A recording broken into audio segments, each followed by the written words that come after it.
o Brasil registrou um novo recorde de mortes por coronavírus. Pelo terceiro dia seguido, o Brasil bateu recorde de mortes por coronavírus registradas em 24 horas. O Brasil alcançou um novo recorde de mortes confirmadas por coronavírus em apenas um dia. A maior crise sanitária mundial do nosso tempo. A pandemia do novo coronavírus afetou os 4 cantos do mundo, deixando milhões de famílias dilaceradas. Estamos próximos de atingir 100 milhão de infectados e com milhões de mortes por Covid-19. O novo coronavírus não é filho único. Ele faz parte da família dos coronavírus que já causaram surtos anteriormente. Nenhum deles chegou a se transformar numa pandemia. Vimos rapidamente essa crise sanitária se transformar também numa crise humanitária. E crises, independentes da natureza, acabam sempre por afetar minorias políticos e sociais, como nos explica Deise Benedito, mestre em Direito e Criminologia e especialista em relações étnico-raciais e gênero. Essas minorias políticos sociais são geralmente a minoria que não tem acesso, ou em muitos casos, a maioria minorizada, né, como diz o professor Richard, né, atinge essa população justamente porque essa população vive em risco contínuo. O que é o risco e a crise contínua? É a ausência de acessos a bens públicos, acesso, né, à justiça, acesso à moradia, acesso a saneamento básico, acesso à educação, acesso à alimentação.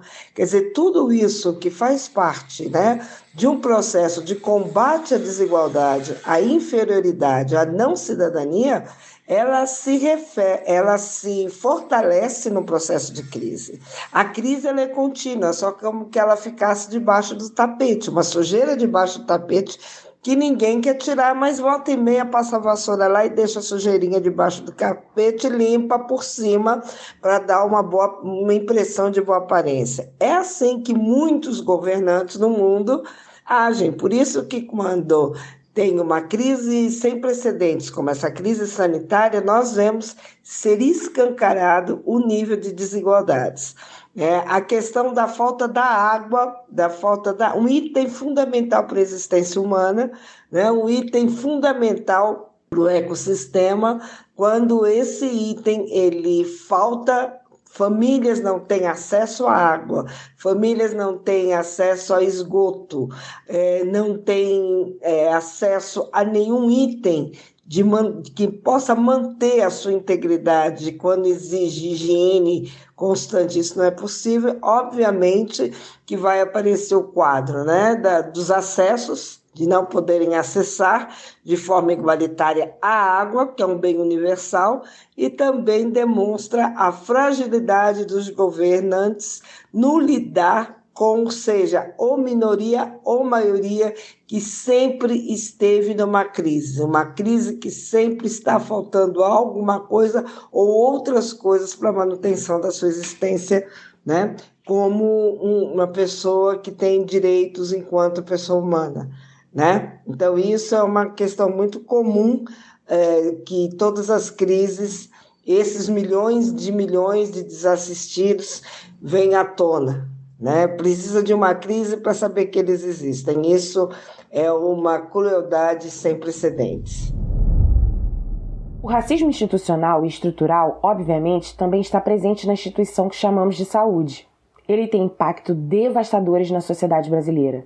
Não foi diferente com a pandemia. Negros e indígenas tiveram índices muito maiores de infecção e morte em decorrência da Covid-19. Uma análise da agência pública mostrou que existe uma morte para cada 3 brasileiros negros que foram hospitalizados por Covid-19, enquanto entre pessoas brancas a proporção é de uma morte a cada 4,4 internações. Um estudo liderado por pesquisadores da PUC-Rio revela que, em termos de óbitos por Covid-19, pessoas sem escolaridade morrem 3 vezes mais, com um índice de 71,3%, em relação àqueles que possuem nível superior, que tem índice de 22,5%. Combinando raça e índice de escolaridade, o cenário é mais desigual.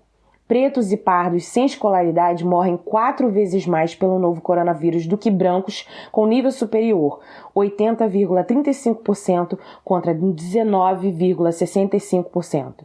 Considerando a mesma faixa de escolaridade, pretos e pardos apresentam proporção de óbitos 37% maior, em média, do que brancos. A taxa de mortalidade entre a população indígena é de 991 por milhão, 16% superior à mortalidade geral no Brasil pela doença, hoje em 852 por milhão. A crise sanitária que nós estamos vivendo com o coronavírus, para além de abrir as chagas, né, e expor todas as falácias sociais de ausência de políticas públicas, ela demonstra também para além de uma necropolítica, né? Ela expõe para além de um processo de quem vai viver, de quem vai morrer, né?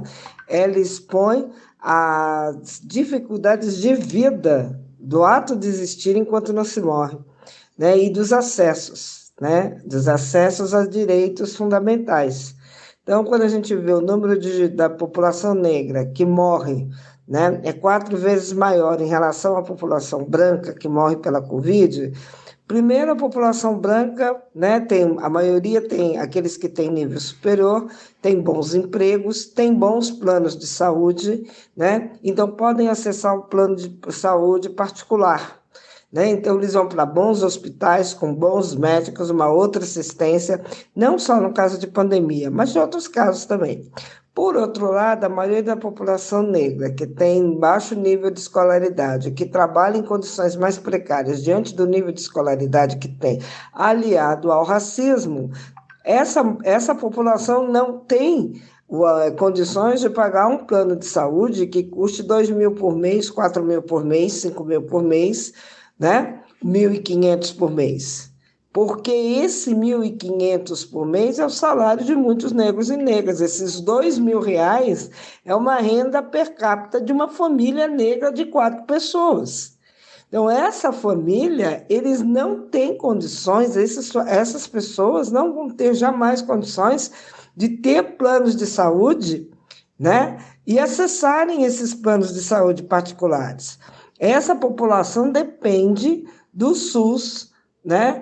Que volta e meia é sucateado, é desqualificado, não é investido os recursos necessários para se tornar um grande plano e que veio do movimento social, né? Que é uma reivindicação de saúde pública e universal para todos.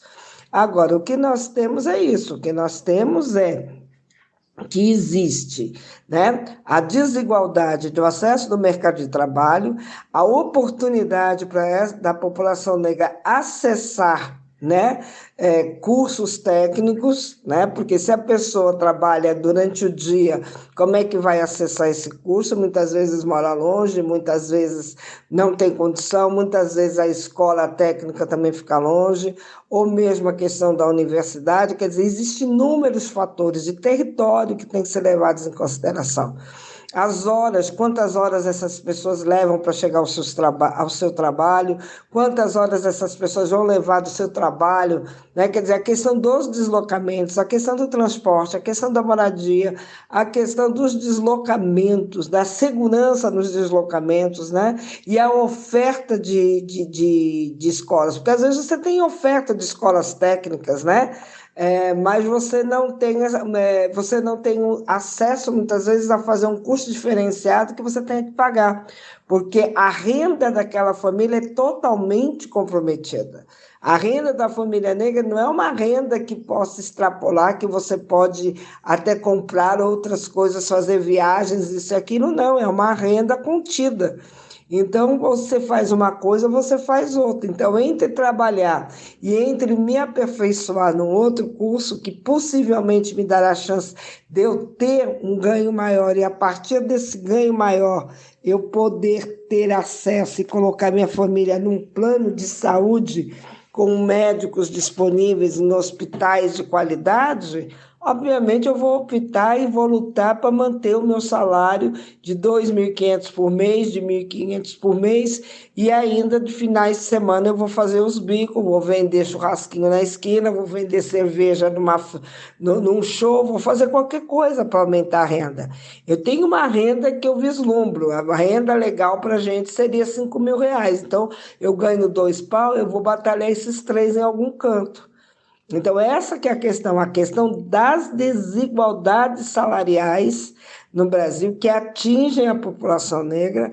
Então, a partir do momento que eu tenho uma população negra que ganha 4, 5 vezes menos do que um homem branco, do que uma mulher branca, eu vou ter esse impacto na moradia, nas condições de vida, na condição da saúde, no que é oferecido. Então, o racismo, né?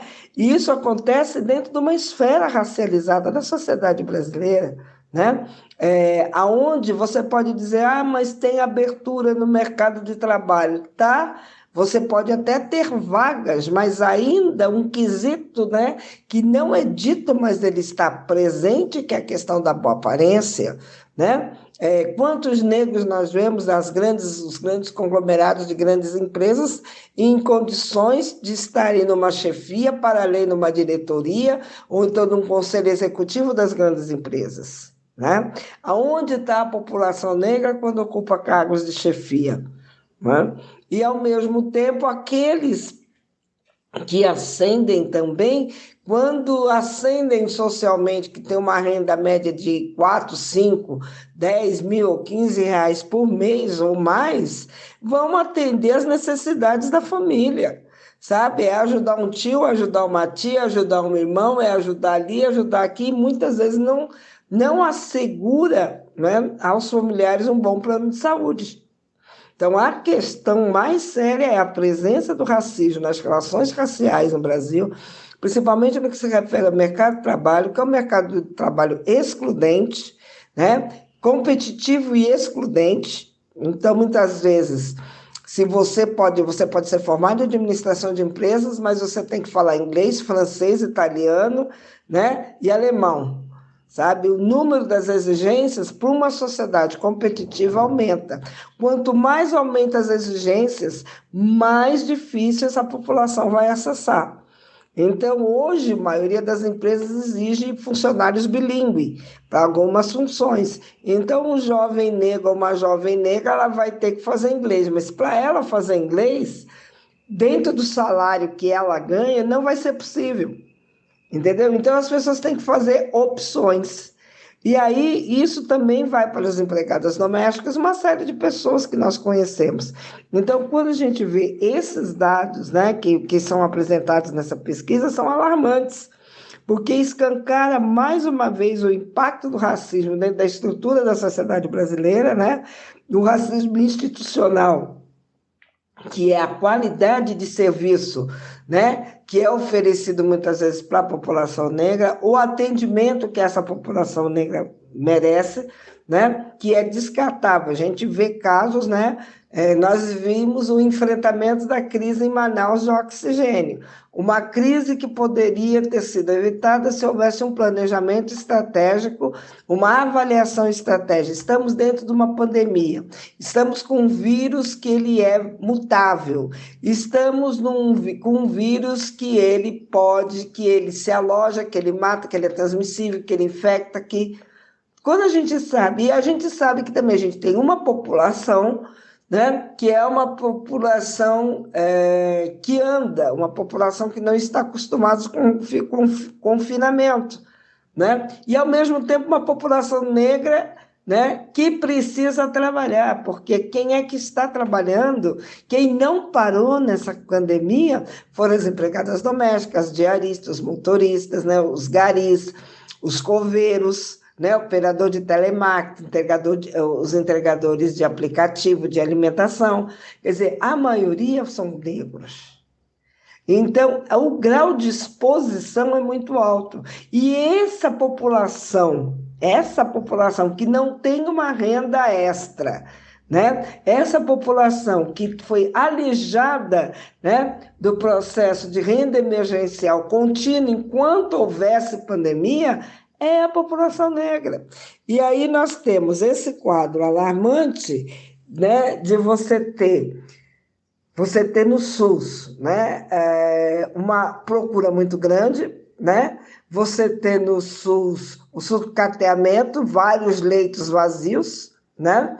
Que não, se um lado tem lugares que os leitos estão lotados, tem outros que os leitos estão vazios, estão escondidos, então, né? O desmonte dos hospitais de campanha, porque você teve toda uma campanha para o relaxamento social, e isso tem um preço muito alto, que são esse número de quase 230 mil pessoas mortas no Brasil, e são ainda dados subnotificados, porque eu acredito que tenham muito mais pessoas que morreram com essa Covid. E aí, quando a gente vê que a maioria de quem morreu nessa Covid, a gente pode fazer tranquilamente o cálculo que a maioria das pessoas que morreram é a população negra, foram homens negros, né? Com comorbidades também, com diabetes, com hipertensão, né? E também, em segundo grupo, vem as mulheres negras, né? Então, a gente sabe que é essa população, e lamentavelmente, né, quando você vai falar dessa estrutura do racismo, ele passa por opções de políticas públicas, né? Aonde eu vou investir, aonde eu não vou investir, qual é o orçamento para mim investir numa saúde preventiva e como é que eu vou trabalhar com uma saúde ostensiva no caso de pandemia. Então, são opções dos governantes, né? E também implica no processo de escolhas, né? Escolhas não só das prioridades, aonde eu vou atingir com o meu orçamento, né? Quer dizer, eu vou trabalhar com a questão, estou no meio de uma pandemia, eu vou priorizar saneamento básico, eu vou priorizar água na casa de todos, eu vou priorizar, né, o distanciamento social, de que forma, como eu vou abarcar essas pessoas que não estão podendo, que não podem trabalhar, não podem se expor, né? Mas a renda delas foi prejudicada. Então, tem toda uma estrutura de políticas que a gente vai priorizar e não priorizar. E, nesse caso, a política pública, que é o fim, que é a implementação de direitos e manutenção de direitos, para a população negra é excluída. E aí, quando a gente fala da população indígena, é uma coisa terrível a questão da população indígena, porque e a população quilombola também, porque não se fala muitas vezes da população quilombola, mas o distanciamento, quem leva, né, a contaminação para as aldeias, né, foram os brancos. Né? E isso desde que invadiram o Brasil, são eles que contaminam as aldeias, né? Então, esse processo é muito cruel, né, do ponto de vista que atinge essa população indígena que está em outras áreas, onde você não tem todos os equipamentos necessários para atender essa população, onde as distâncias são muito longas, onde você não tem ambulâncias disponíveis, e isso também deve estar acontecendo com as populações quilombolas. Então, são duas populações que, de uma forma muito difícil, muito triste, posso dizer, de uma forma muito triste, estão sendo prejudicadas pela questão da Covid. A população quilombola e a população indígena, porque por morarem, né, em outras regiões, não em centros urbanos, a dificuldade de deslocamento é muito grande. Né? Eu não ouvi falar de hospitais de campanha sendo instalados em aldeias e nem em quilombos, entendeu?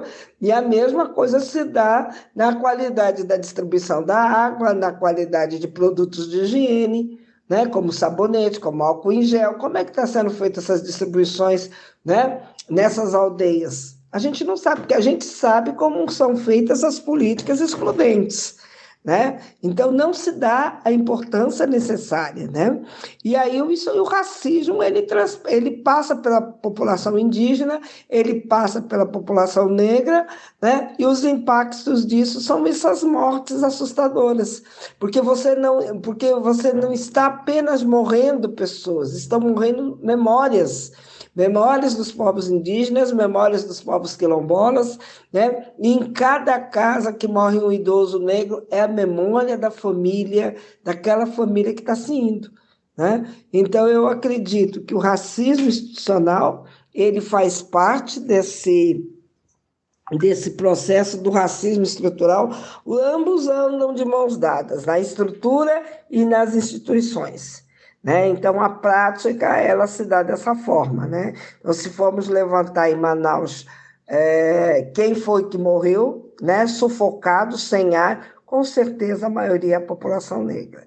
E isso tenho que dizer sempre, o SUS é o melhor programa que temos no Brasil. Lamentavelmente, infelizmente, né, ele não é valorizado como deveria. Não precisaríamos estar num país que dependêssemos do serviço particular de saúde, né, que lamentavelmente num processo capitalista angaria de várias formas, de vários métodos, né, mais e mais pessoas que se sacrificam para pagar um plano de saúde, né, porque muitas vezes não tem condições de enfrentar a fila de espera do SUS.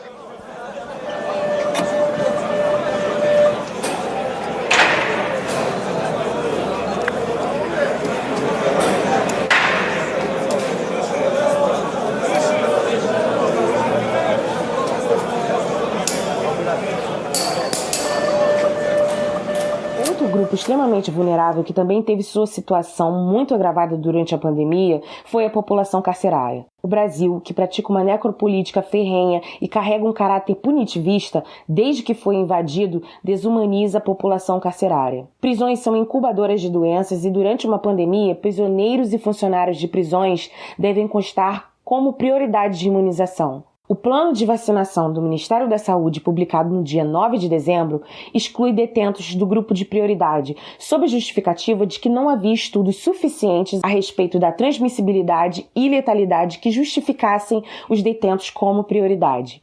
Após fortes críticas, no dia 16 de dezembro, os detentos voltaram a ser incluídos no plano de vacinação, porém fora das 3 fases prioritárias iniciais. Mesmo assim, não foram apresentadas informações transparentes e elucidativas de como se dará esse processo. Nos Estados Unidos, a situação é muito semelhante. Apenas 6 dos 50 estados anunciaram a inclusão da população carcerária como parte da prioridade em seus planos de vacinação. No que se refere à questão da Covid no sistema prisional brasileiro, eu acredito que o número, assim como alguns pesquisadores já apontaram, deve ser muito maior. Até por conta do processo que se deu a Covid, né, dentro do sistema prisional. Uma das coisas principais é lembrar que o sistema prisional brasileiro tem mais de 800 mil pessoas presas. A maioria das pessoas vive em espaço de 5 por 6, com quase 28 pessoas dentro de uma cela. E uma das recomendações da OMS é o distanciamento social, a higienização das mãos, né, o uso de máscaras e espaço para ventilação. As prisões brasileiras não garantem isso, muito pelo contrário. As prisões brasileiras existe a falta de iluminação, a falta de espaço e a falta de ventilação, justamente por conta da superlotação. As doenças mais comuns dentro do sistema penitenciário brasileiro é a tuberculose, é a sárnia e outras doenças do sistema respiratório que passam a se desenvolver pela ausência de espaço, pela ausência de circulação de ar necessário dentro dos presídios. E aí, sem contar que a questão dos testes aplicados, veja bem, você tem um número de testes a serem feitos, lógico, eles testaram primeiro, né, os funcionários que têm toda a razão de serem, né, vacinados e serem principalmente testados, porque é aqueles que vão e voltam, e depois testaram os presos. Obviamente que a quantidade de testes sempre vai ser maior dentro de uma esfera punitivista, necropolítica, que está dentro de uma política criminal e penitenciária no Brasil. Um dos lugares que deveria ser primeiramente testado seriam os presos, porque aonde tem menos mais exposição ao vírus, mais exposição a contaminações e a prevalência de pessoas com comorbidades, como diabetes, hipertensão e doenças respiratórias, câncer e assim por diante. Porém, como o presídio é um lugar de cumprimento de pena e o Brasil tem um histórico punitivista que vem desde o período da escravidão no Brasil, o ato de punir o corpo sempre foi amplamente utilizado para o disciplinamento e a subordinação do escravo e das escravas no período da escravidão. tendo como os principais corpos, né, que foram os primeiros a serem torturados no Brasil, foram os corpos dos povos indígenas e depois da população africana, que quando vem para o Brasil, privada de sua liberdade, tem no seu corpo um instrumento de tortura para disciplinar. Ao mesmo tempo, o sistema prisional, o que ele traz? Ele traz os laços e as mazelas do escravismo muito presentes.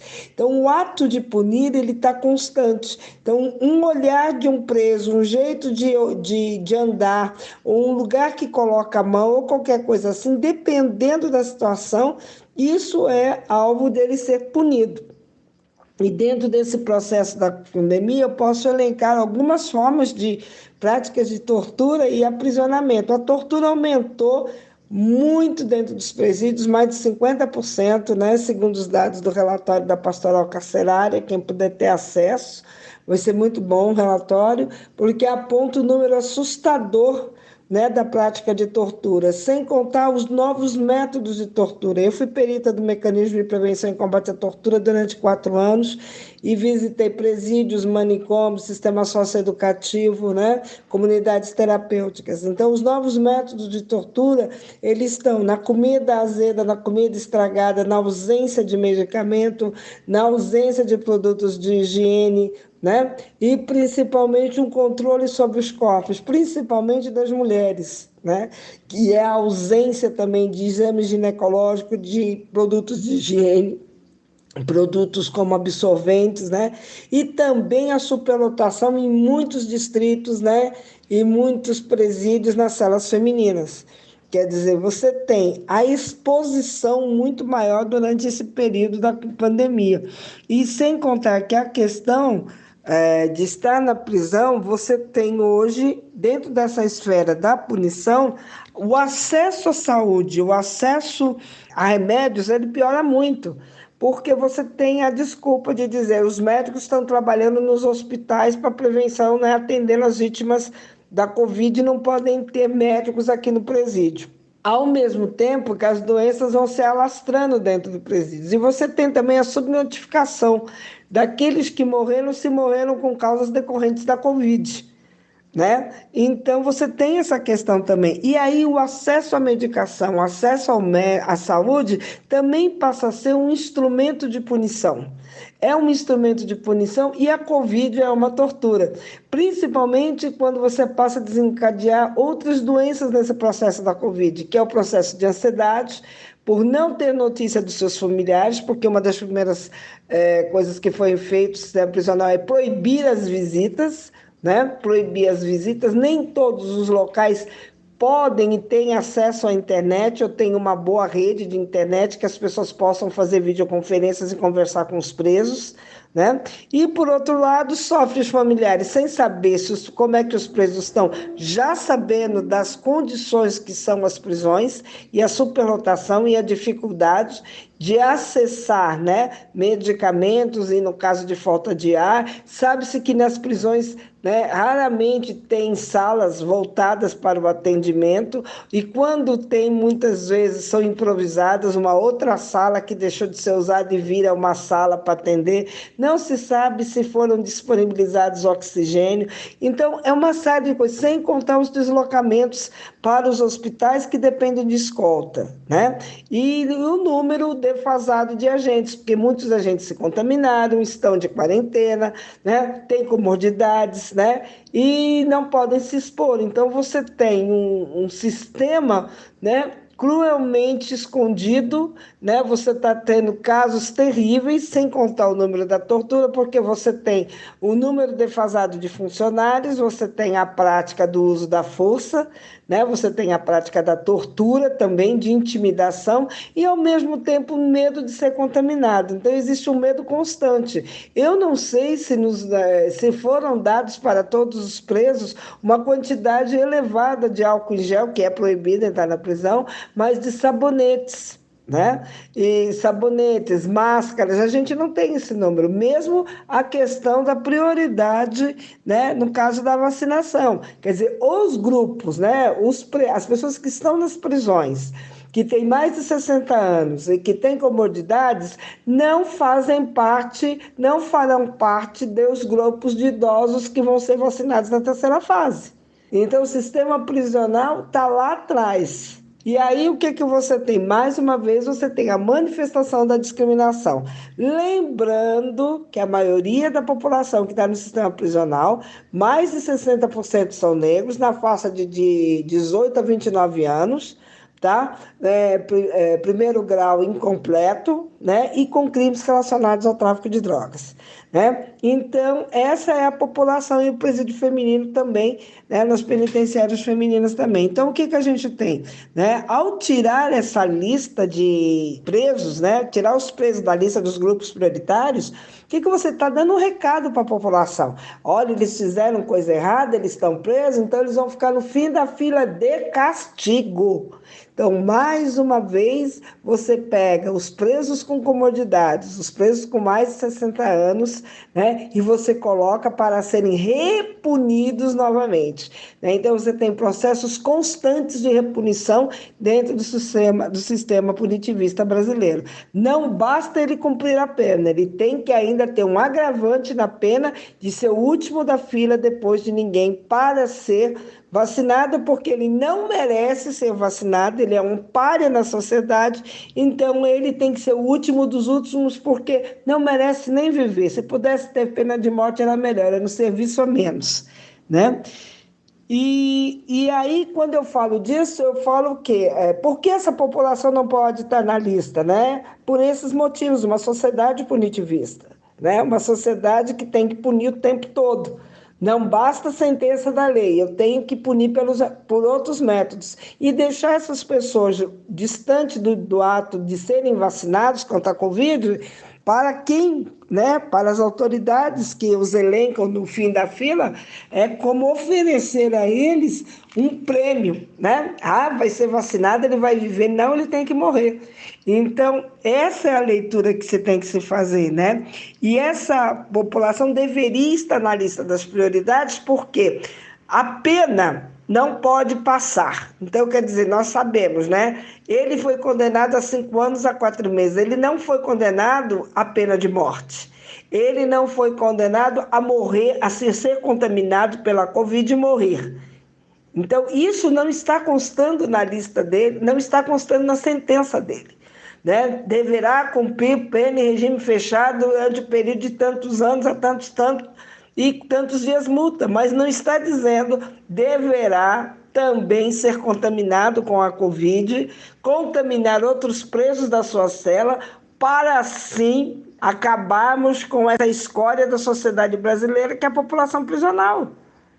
Então, esse é o recado, entendeu? E se colocassem os presos, né, junto às prioridades, ou elencassem a eles as prioridades de serem vacinados, e a opinião pública, os programas televisivos, né, de segurança pública, iam cair de pau, porque os presos, as pessoas de bem, as pessoas do bem não podem ser vacinadas. Então vai vacinar esses vagabundos, né, assaltantes, estupradores. Era esse o discurso que ia soar, né? Então, para que não tenha necessidade do governo ser questionado, né, as autoridades não serem questionadas, então a gente faz isso. Não se sabe como vai ser o processo da vacinação nas prisões. Não se sabe qual é a quantidade de vacina nas prisões. E outra, as pessoas vão dizer, não tem vacina para pessoas de bem, vai ter para aqueles que cometeram crimes, né? Só que existem outros crimes que são cometidos o tempo todo, né, na nossa sociedade, principalmente o crime das desigualdades, da ausência de oportunidades iguais, da ausência de distribuições de riquezas iguais, a distribuição do acesso à escola com qualidade, professores bem pagos, um acesso à saúde com funcionários bem valorizados, né, com planos de carreira acessíveis, né? Então você não tem esses planos de saúde, a questão da moradia com qualidade, a segurança do ponto de vista da segurança cidadã. Então essa que é a grande questão. Então quando a gente fala desse acesso à saúde, o acesso à saúde da população na prisão, ela passa a ser um privilégio. Nem todos conseguem acessar a saúde. Por isso que muitos presos e presas, quando terminam a pena, voltam para sua casa e estão com debilidades, ou do ponto de vista emocional, ou psíquico, ou mesmo físico, né? Contrai muitas vezes diabetes, contrai pressão alta, alguns ficam com problemas emocionais muito graves, né? Então, os danos da prisão são terríveis, né? E se as prisões resolvessem, né, elas teriam sido abolidas em todo o mundo. Então, lamentavelmente, a situação da população nas prisões é sempre a mais terrível, hoje, nesse processo da pandemia, eles podem se considerar os últimos na fila depois de ninguém. Vivenciando o inferno, porque são almas pedindo socorro. E não é um dia aquilo, não é um momento que você está vivendo. A gente não sabe quando isso vai acabar. Você saber que só tem oxigênio até 13 horas de determinado lugar, o que você vai fazer? A gente não consegue fazer. Porque quem devia fazer isso não fez. Só que quem vai estar lá para dizer para Dona Maria que o seu João não volta é a gente. É muito difícil, porque essas mensagens chegam o tempo todo. Sem contar os pedidos de socorro que chegam no celular da gente. A gente é médico, a gente trata da família, as pessoas sabem quem nós somos. Então elas chegam para a gente pedindo socorro. Hoje chegou para mim uma mensagem: Anne, o que eu faço? Já é o segundo hospital que eu levo a minha avó e ninguém recebe ela. A gente levou para casa, a saturação dela chegou a cair a 30%. É a avó de alguém. Podia ser a minha. Se a gente fosse compartilhar os pedidos de socorro que a gente recebe no celular, é assim... Eu não sei como a gente consegue. E a gente sabe como salvar, só que a gente não pode, a gente não vai virar um cilindro de oxigênio. Se a gente pudesse, a gente já tinha virado. Então eu peço até desculpa, porque eu já estou nessa luta há 10 meses. E vivenciar o que eu vivi ao longo das últimas 2 semanas. E naquela quinta-feira, é muito ruim você receber uma mensagem que diz: oxigênio de tal lugar só tem autonomia para mais 40 minutos. Nem que alguém queira ajudar, a ajuda não vai chegar em 40 minutos. Por isso que eu falo, as pessoas não morreram, elas foram assassinadas. Porque quem devia prestar esse socorro para elas não fez enquanto podia. Manaus é longe, o Amazonas é ruim de estrada, como é que vai chegar as coisas aqui? Não tem como. Isso devia ter sido planejado. E as pessoas sabiam que isso ia acontecer. Esse relato da doutora Anne Menezes, médica de Manaus, ao Dr. Drauzio Varela, escancara as dificuldades enfrentadas durante essa pandemia. Uma crise sem precedentes na nossa época e incontáveis vidas perdidas. Mesmo que a gente quisesse, não conseguiríamos colocar em palavras o tamanho do sofrimento e dos danos trazidos pela Covid-19. Por ora, nesse episódio especial sobre a pandemia, deixamos nossos sentimentos e um forte abraço a todos aqueles que perderam pessoas queridas para essa doença.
episódio tem áudios retirados da internet, pertencentes ao acervo da TV Cultura, do Jornal O Globo e do site Drauzio Varela. A Saída é uma minissérie original Ocoto. Você encontra conteúdos exclusivos no nosso Instagram, @OcotoBrasil. Eu sou Juliana Farias Sanches, narradora e produtora dessa minissérie, que tem edição e direção de Anderson Nick.